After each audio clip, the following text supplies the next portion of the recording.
Hello everyone, কেমন আছো তোমরা? আশা করি সকলেই অনেক অনেক ভালো আছো।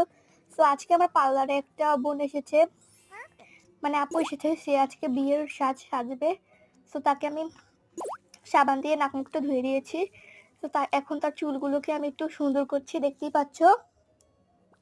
তারপর তার হাতগুলোকে সাবান দিয়ে ভালো মতন ধুয়ে নিচ্ছি, দেখতেই পাচ্ছ। হাতের অবস্থাটা অনেক খারাপ। তারপর পানি দিয়ে ধুয়ে দিচ্ছি। তারপর আর তার হাতের নখগুলোকে, মানে হাতটা ধুয়ে দিলাম সাবান দিয়ে। তারপর তার নেলস লাগানোর পালা। তারপর নেলস আমি চুজ করে তারপর আমি নেল পালিশ দিয়ে দিচ্ছি পার্পল কালারের, দেখতেই পাচ্ছ। তারপর তার পাটাও অনেক নোংরা ছিল, তারপর পাটা সাবান দিয়ে ভালো মতন ধুয়ে দিচ্ছি। ধোয়ার পরে তারপর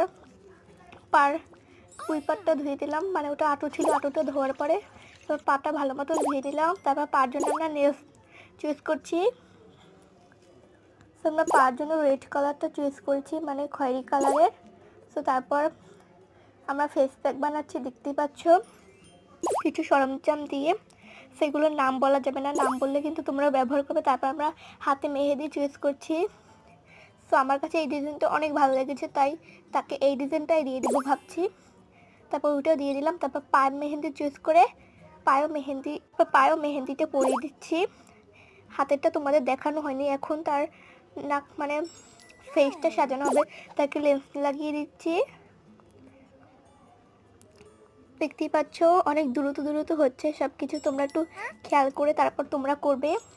তো তারপর একটা ভালো লেন্স লাগিয়ে দিলাম। তারপর আমি চুল কোন ডিজাইনের করবো সেইভাবে চুলটা ওকে বেঁধে দিচ্ছি। তোমরাও ঠিক এভাবে করবে। তারপর ওকে শাড়ি চুজ করে পরাবো, দেখতেই পাচ্ছ। এটার উপরে একটু ভালো লাগছে না, এটাও ভালো লাগছিল না। তো এটা আমার কাছে অনেক ভালো লাগছে। তারপর ওর জামাইকে আমরা সাজাতে চলে আসলাম। তারপর প্রথমে তার দাড়িগুলোকে শেপ করে দিব। সো তারপর তার নাক মুখে সাবান ইউজ করছি, মানে বউয়ের মতনই। তারপর সাবানটা ইউজ করে তারপর ধুয়ে দিচ্ছি। ধোয়ার পরে তার চুলগুলোকে একটু আশ্রয় দিচ্ছি। আজকের ব্লগটা একদম ছোটোখাটোর মধ্যে, শর্টকাটের মধ্যে।